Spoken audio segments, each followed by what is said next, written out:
Hello everyone. Today we talk about how to fix the app of ChatGPT.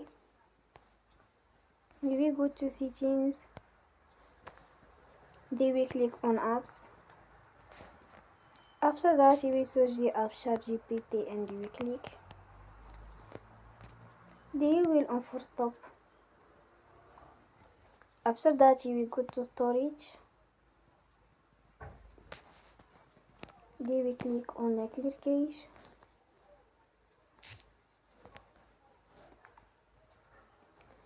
In the end,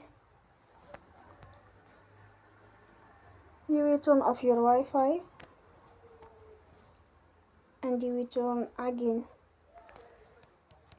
Don't forget to support us by like and subscribe.